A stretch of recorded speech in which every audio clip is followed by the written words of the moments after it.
Hey folks, welcome back. So today is going to be a part two of the WE barrel wobble fix problem. The reason I say it's part two is a couple months ago, I found a quick fix solution, but it was kind of a temporary fix to this whole barrel wobble problem, where it's there's some play in the barrel when you fire it, and there's, in general, even when the bolt is closed like this, there's support, and then the barrel will still wobble, though, considerably. And it becomes even more dramatic when you lock the bolt to the rear, like so, and then there's no support from the bolt carrier group, so the barrel wobbles even more. Does it affect accuracy? A little bit, but more so it becomes a nuisance, basically. So at the time, and you can check out that old video, as a temporary fix, you could have just bought something like these O-rings right here, with these dimensions listed above right here, and they would, essentially go. There's an entire video how I did it right there, but you take it apart, you take out the slip ring and the delta ring, and then you put it in between the barrel, and I'll show little videos, pictures of it in a second, and then you tighten it back up, and that serves, the O-ring right here, the rubber O-ring essentially serves as a crush washer to keep this barrel tight. Originally, though, it would work, and then after a few years, it would just degrade the rubber. The seal gets weak, and it would break.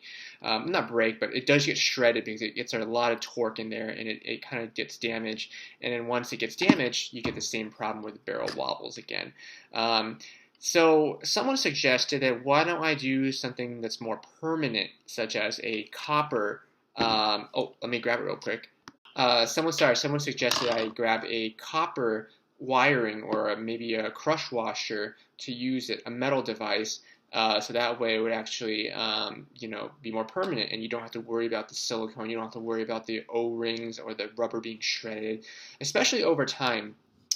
Keep in mind that I am running a real steel real steel buffer spring and buffered here, so the cycle rate is a little bit slower, but the pressure when it returns forward, it's under a lot higher spring tension than the original stock one. So as you can see, when I release the bolt catch right here, the bolt carrier group is going to slide home a lot harder, and when it does so, it impacts the barrel as well as the O-ring that retains it, and it causes a lot more damage. That being said, even if I were to run the original, actually, let me send the bolt home real quick to show y'all. So that's the bolt being pushed forward right there. Now, it is true that does wear out the O-ring faster, but even if I were to run the original WE, the stock version, the lighter buffer spring and buffer, it lasts a little bit longer, but not much. After about a week or so of use, it starts getting loose again. And so it's possible that I don't have the exact dimensions of the original WE O-ring, and so that's why it's getting shredded a lot faster. Maybe it's getting caught and stuff. So anyway, someone has suggested on the channel that maybe I try using something like copper. This is just a simple copper wiring that you can get from Home Depot. Right here for about 28 cents for a foot of this. The markings are on the side right there. I believe these are the dimensions right here. What it reads is it's a nylon coating. So it says 14 AWG, 2.08 millimeters squared. I think that's the dimension of the wiring here. So it's coated with a nylon coat, but on the inside it's still copper, as you can tell right there.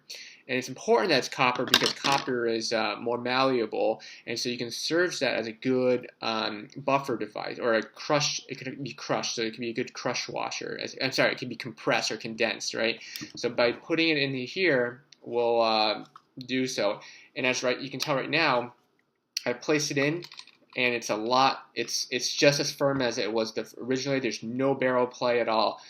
So let's go into take a look at the pictures real quick and see how we do it.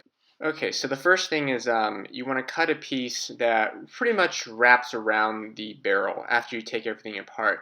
You don't have to have it completely wrap around the barrel, and I don't think you even need it to be, even half of it, but just a good amount that kind of wraps it, kind of like a horseshoe shape, helps cling it on there, and then just wrap it around there to make sure that you got a good amount. Here's another picture of it from a different angle to show you all what that kind of looks like. This is from the base of the barrel, so that's the end of the barrel that attaches to the receiver. As you can see, the copper wiring, the white part right there, wraps kind of mostly around it. There's a little edge right there, but that's okay. Okay, so that's what it looks like. Now, you don't really want to leave in the barrel. Take that out now. This is more just a reference now. You want to take that copper piece now, remove it from the barrel, or the outer barrel, and then put it into the slip ring, the delta screw of the slip ring. It's like this. So you push it in right there, okay? Because that's the part where it's going to serve as the crush washer. We're installing this slightly differently than how we would install the rubber O-ring because, well, it's just a different, you can't stretch this really. That's why you have to do this way. You put it on here, and then you just push it further down until it reaches all the way till the end, like in this picture right here. So as you can see, it's now touching the end of the very end of the delta ring right there. So it's all pushed back there. Make sure it's nice and even. Again, it doesn't look perfectly circular, but that's okay because again, we only need this to serve as a crush washer, and so it doesn't need to be perfect as long as it fits there. Next thing you want to do is then you want to take the outer barrel and slide it through the delta ring right here. And as you can see, here's the image of that. It looks nice and snugged, and it should be nice and evenly balanced as well too. And so that's all you really need to do to assemble this part. Now comes the tough part, and this is the physically straining because again, you're trying to crush a copper wire by turning, so it's going to require a lot of torque when you're putting it back onto the receiver.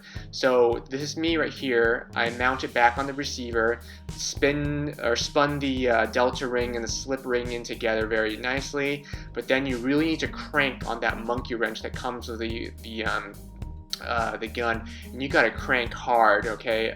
It will work because eventually you get the full rotations that are required, and you're going to get the full rotations that are required to line up the port for the gas tubes as well. So push hard, it won't break the delta ring, but just be careful doing that. So as you can see right here, once you're able to do that, you're able to put and align the gas port into the top of the delta ring right there, and it's supposed to slide nicely into the receiver. So that's when you know you've done it correctly. After that, the usual step comes into play. You can just attach the upper and lower hand guards as usual. It doesn't really matter which order you do it. I mean, depends on your preference, I guess. And then once those are in, like so, you can really start hammering in the front sight post again with the 2 retaining pins right there. In my case, mine was a little bit loose because I've used it quite some time and there's been some damage on my barrel. So I would recommend, in my case, use some reversible blue thread tight or thread lock to help retain the pins in there. I do want to point out that you want to be very careful in this situation right here, because if you notice that you're trying to drive those pins in at the very and it's not going in as easily as it should, and it looks like you're hammering a lot and your metal shavings are coming out, that means you haven't spun the slip ring or the delta ring in very carefully or fully yet, because there's still some play. That means it should look something like this. That's when you know that's the amount of space that should be remaining between the end of the slip ring and the receiver. If there's more play in this area, that means the front sight post is going to be pushed forward a little bit more, and if it gets pushed forward a little bit more, the rings on the holes on the front sight post is not going to line up with the holes or the grooves on the barrel, and when you're hitting in those pins, it's going to damage them. So take care to note that when you're putting in the rings or when you're screwing in the delta ring, and when you're trying to hammer it in. But other than that, it works out very nicely. This is a more permanent solution fixed, and it's a very cheap one at that too, to the barrel wobble problem that we discovered. So I think this is a much more recommended solution compared to the O-ring.